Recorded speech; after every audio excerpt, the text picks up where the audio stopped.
ঠিক আছে, বন্ধ কৰিম মই। তই যেনেকৈ বিচাৰ সকলোবোৰ তেনেকৈ হ'ব, কিন্তু তাৰ বাবে তই মোৰ কথা ৰাখিব লাগিব। তই তোৰ জীৱনত আগবাঢ়ি যাব লাগিব, বিয়া হ'ব লাগিব তই মাইনা। বিভানে কোনো পধ্যেই অৰ্জুনক নমামীৰ ককায়েকৰ স্বীকৃতি নিদিয়ে। মই যদি অৰ্জুনৰ ওচৰত সহায় বিচাৰোঁ, কথাটো আৰু বেয়াৰ ফাললৈহে যাম। জানই দেখোন অৰ্জুনৰ খং, কথাটো জনাৰ পাছত সি জানো মনে মনে থাকিব? তই সঁচাই কৈছনে মাইনা? মা, কিন্তু চৰ্ত এটাই, তুমি আৰু প্ৰতিশোধৰ কথা ভুলতো নুলিয়াবা।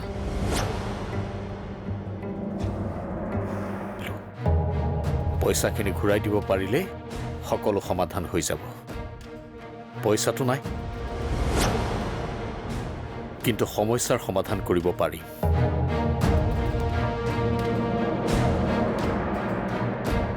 চলেনে? বেছি হৈছে কিন্তু তোৰ। মোৰ ৰুমতে থাকিবি আৰু মোকে কথা শুনাবি? ওলা মোৰ ৰুমৰ পৰা। কেনেকুৱা বুঢ়ী হৈ এজনী। ওলা বুলি কৈছো নহয়। নাযাওঁ, এইখন মোৰ মাহীৰ ঘৰ।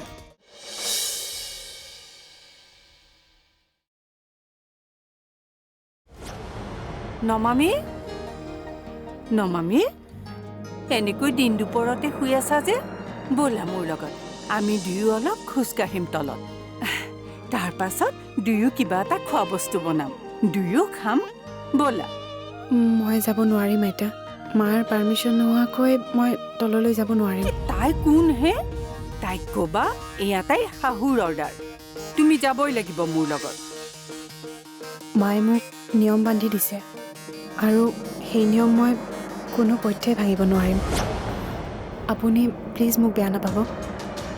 কি নিয়ম হে এইবোৰ? আমি সন্তান জন্ম দিয়া নাছিলো? কিমান কাম কৰিছিলো? কাম কৰিলে ভালহে, এনেদৰে শুই বহি থাকিলে গাটো বেছি বেয়া লাগিব। ব'লা মোৰ লগত, ব'লা। এই শাহুবোৰলৈ ভয় নকৰিবা, মই ক'লে তাই তোমাক একো ক'ব নোৱাৰে। মই ধৰি ধৰি লৈ যাম নহয় তোমাক। আহা। কিন্তু আইতা, বিভানেও মানা কৰিছে। বিভানৰ খংটোতো জানেই। এই বিষয়ে আপুনি মাক ক'লেও মায়ে হয়তো আপোনাক একো নক'ব, কিন্তু ভিতৰি ভিতৰি আপোনাকে বেয়া পাব। আৰু মই নিবিচাৰোঁ যে মোৰ বাবে আপোনালোকৰ মাজৰ সম্পৰ্কটোত কিবা প্ৰভাৱ পৰক।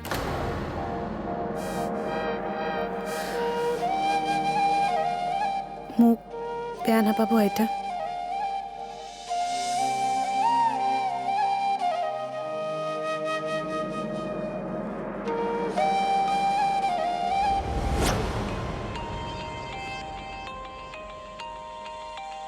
বিবুৱে আকৌ ফোন কৰিছে যে?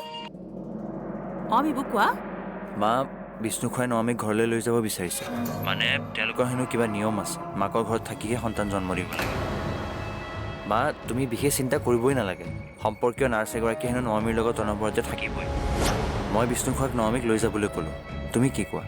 নাৰ্ছজনী ভালনে? বিশ্বাসযোগ্য হয়নে নহয়? ভাল ভাল, নহ'লেনো বিষ্ণু খুৰাই তেখেতৰ ব্যৱস্থা কৰে নে? এতিয়া তুমি নিবলৈ ক'লাই যিহেতু আৰু ঠিক আছে দিয়া।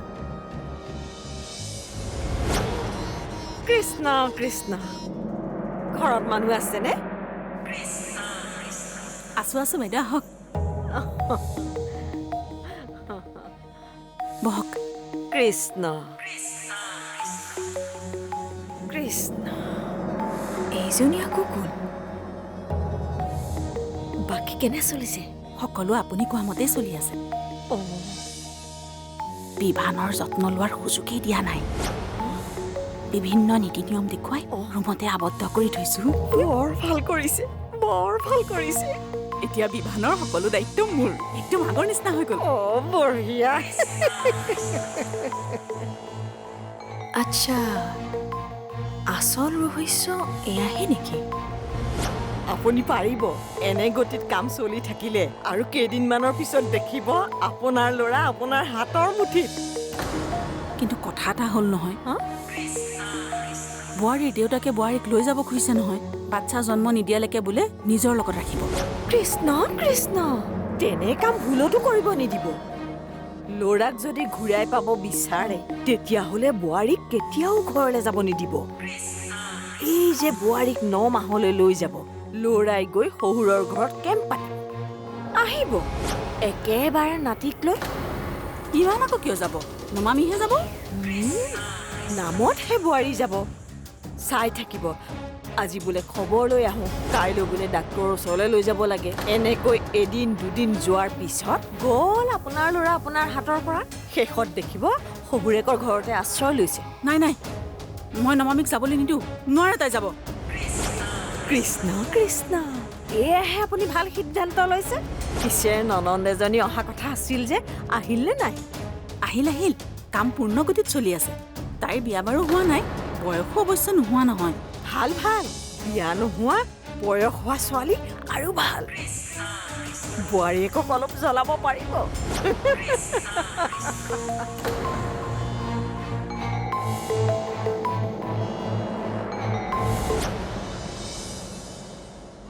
তপন, বুদ্ধিটো কামত আহিল বুজিছ।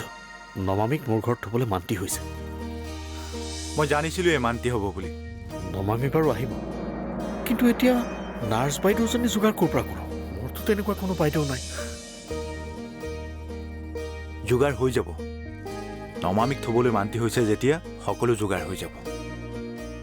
প্ৰথম মিছনত তই ছাকচেছ হ'লি, এতিয়া তই ছেকেণ্ড মিছন আৰম্ভ কৰি দে। এই যে নমামিক তই ঘৰলৈ আনিলি, বিভানকো মাকৰ কবলৰ পৰা মুক্ত কৰি নমামিৰ কাষলৈ অনাৰ ব্যৱস্থা কৰ। কি যে হ'ব নহয়, সেইবোৰ কাম ছোৱালীৰ মাকবোৰে কৰিলেহে ভাল দেখি।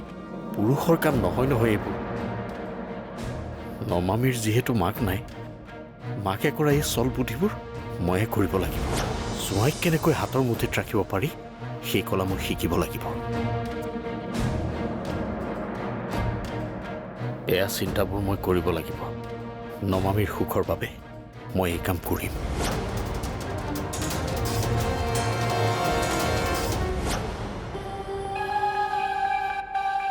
নমামি, কি খাইছা? চাওঁ, মোকো দিয়াচোন। এয়া লগ বাইদেউ, আপুনি বহক, মই আহি আছোঁ।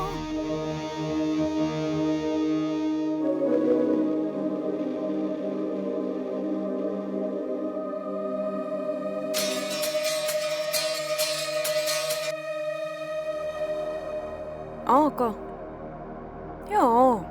আহিছিলোঁতো সেইটো আশাতে, কিন্তু এতিয়া যি দেখিছোঁ মোক ইয়াত বিয়া দিবলৈ নাই অনা। জানকীজনীয়ে নিজৰ কিবা স্বাৰ্থ পূৰণৰ কাৰণেহে মোক ইয়ালৈ আনিছে। মই সেইকাৰণে ভাবিছোঁতো, যিজনী মাহীয়ে সৰুৰে পৰা এখন ৰুমালেই গিফ্ট দি পোৱা নাই, সেইজনী মাহীৰ আজি আমালৈ ইমানেই মৰম জন্মিলে যে মোক একেবাৰে বিয়াই দি দিয়ে। এই যে মন্থৰাজনী আছিল ৰামায়ণৰ, তাইৰে পুনৰ অৱতাৰ জন্মিছে এইখন ঘৰত জানকী নামেৰে। ঠিক আছে, হ'ব দে।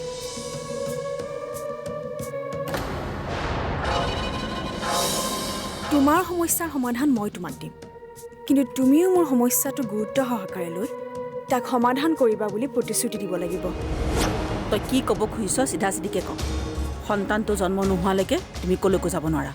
মা, আপুনি দেখোন মোক যাব কৈছিলে, আৰু বিভানেও। কৈছিলোঁ মই, কিন্তু এতিয়া নোৱাৰা। কিন্তু কিয় মা?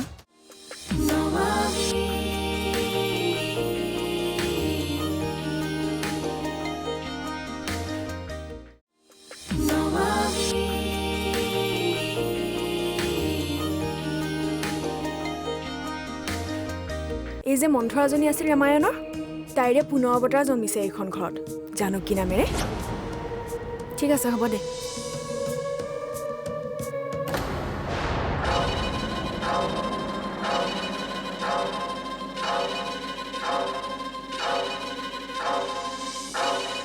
মই যি কৈছোঁ সঁচাই কৈছোঁ ন? সেইটোতো তুমিও অনুভৱ কৰিছা চাগে। মা, তেনেকুৱা নহয়। আপুনি প্ৰতিজন মানুহৰ তাত বেয়া দিশটোৱে কিয় চায়? আচ্ছা, আজি বৰকৈ শাহু প্ৰেম জাগিছে যেন পাইছোঁ। আচল কথাটো কি জানা? কৈয়ে দিছোঁ শুনা।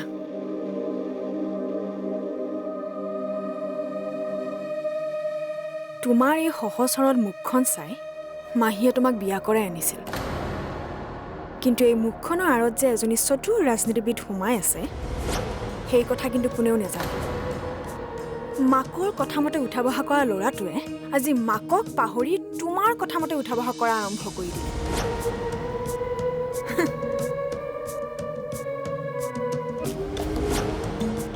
ইয়াকেই কয় ৰাজনীতিবিদ। মুখখন সন্যাসিনীৰ দৰে, কিন্তু কামবোৰ শকুনিৰ দৰে। মই তেনেকুৱা একো কাম কৰা নাই বাইদেউ।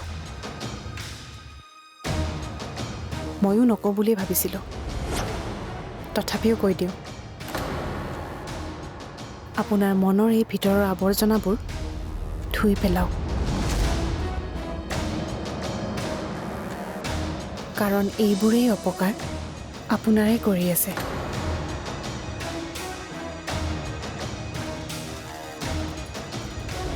আৰু আপোনাক সকীয়াই দিছোঁ, ভৱিষ্যতে যাতে এনেকুৱা কথা মোৰ আগত কেতিয়াও নকৰে, নহ'লে মই সহ্য নকৰিম।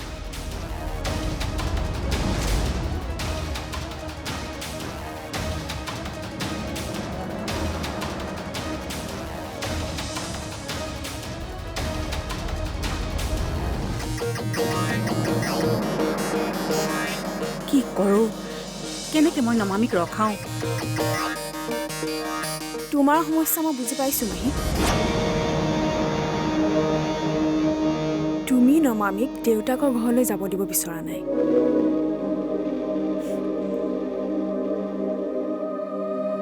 তেনেকৈ কিয় চাইছা? কাৰ মনত কি চলি থাকে মই ভালদৰে বুজি পাওঁ। এটা কাম কৰা, তোমাৰ সমস্যাৰ সমাধান মই তোমাক দিম, কিন্তু তুমিও মোৰ সমস্যাটো গুৰুত্ব সহকাৰে লৈ তাক সমাধান কৰিবা বুলি প্ৰতিশ্ৰুতি দিব লাগিব। তই কি ক'ব খুজিছ চিধা চিধিকে ক।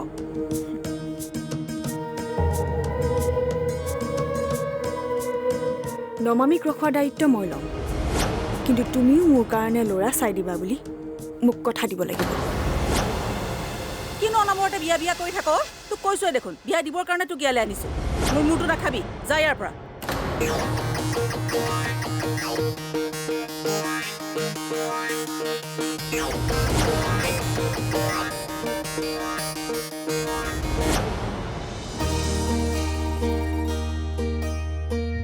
অঁ দেউতা।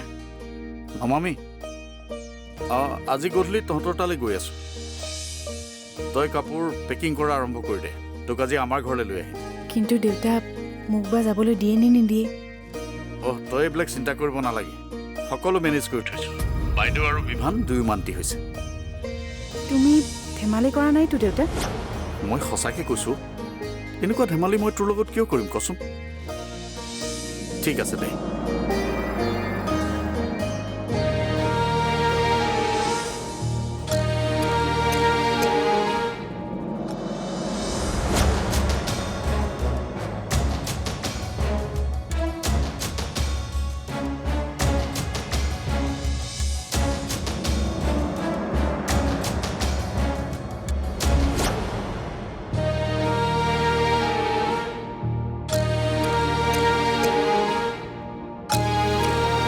তুমি যাব নোৱাৰা।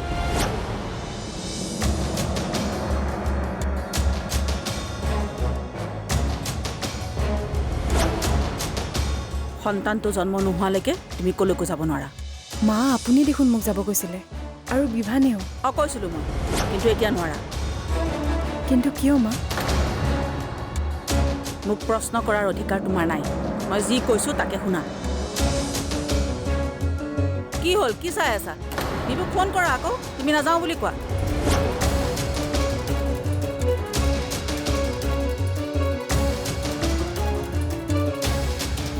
কিন্তু মা, বিভানে যদি মোক সোধে মই কিয় নাযাওঁ? কি কোৱা সেইটো তুমি জানা। মুঠতে মই তোমাক যাবলৈ মানা কৰিছোঁ।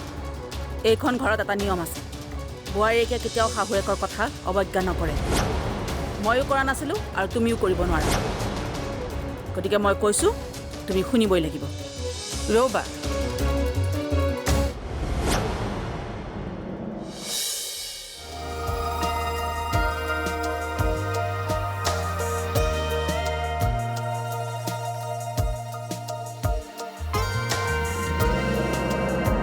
নমামি,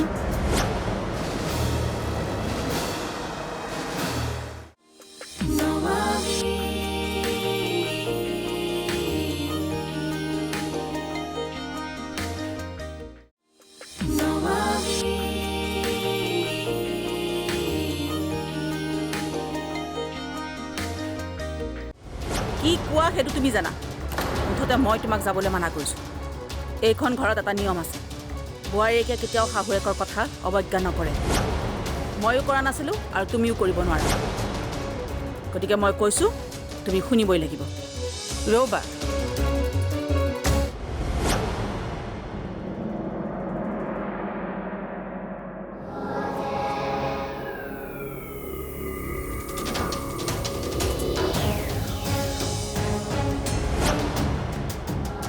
শুনা জানকী মই তোমাৰ শাহু গতিকে মোৰ কথাও তুমি অৱজ্ঞা কৰিব নোৱাৰা মই তোমাক কৈছোঁ নমামিক যাবলৈ দিয়া তেনেকৈ কিয় চাইছা এইখন ঘৰৰ কিছুমান নিয়ম আছে বোৱাৰীয়ে শাহুৱেকৰ কথা কেতিয়াও অৱজ্ঞা নকৰে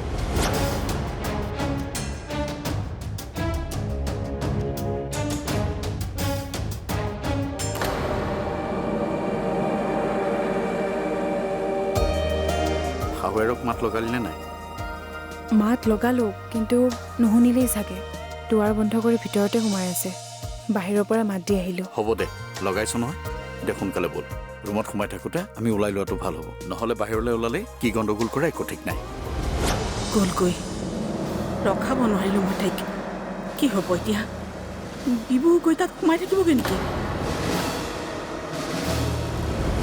গ'ল মানে নমামিতো অকলে যোৱা নাই মোৰ নাতিটোকো লগত লৈ গ'ল যদি তাই মোৰ নাতিটোক ভালদৰে নাৰাখে তেতিয়া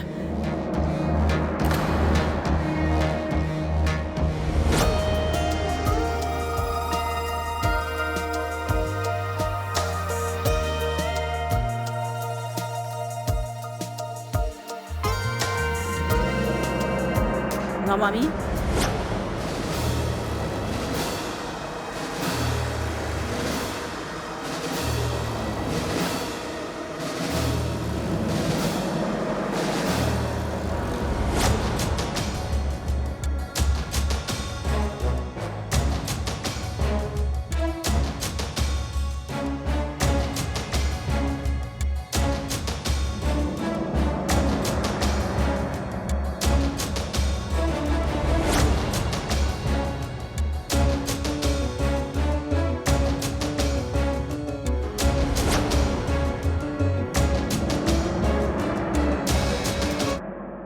নিজৰ যত্ন ল'বা মই কোৱা কথাবোৰ মানি চলিবা একেবাৰে অৱহেলা নকৰিবা আৰু কোনোবা আহিব বুলি কৈছিলা নহয় নমামিৰ চোৱা চিতা কৰিবলৈ ঘৰ গৈ পালেই মোক ফোন কৰি কথা পতাই দিবা মই তাইক বুজাই দিম কি কৰিব লাগে যোৱা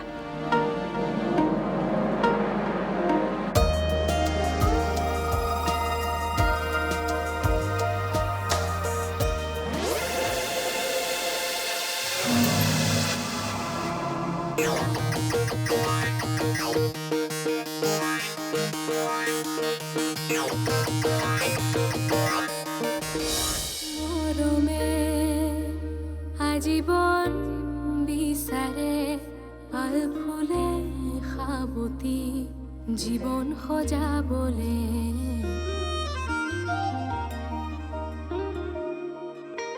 সপোনৰ অগণন ঢৌবোৰে নিতে মনবোৰ অখালি নতুনৰ ৰং সানে সময়ৰ একা বেকা বাটতে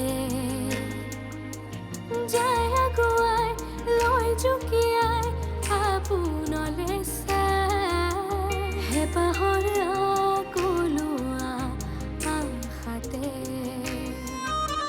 মন বুজি ৰয় হঠাতে কি হয় সপোনো হেৰাই জুৰি আবেগৰে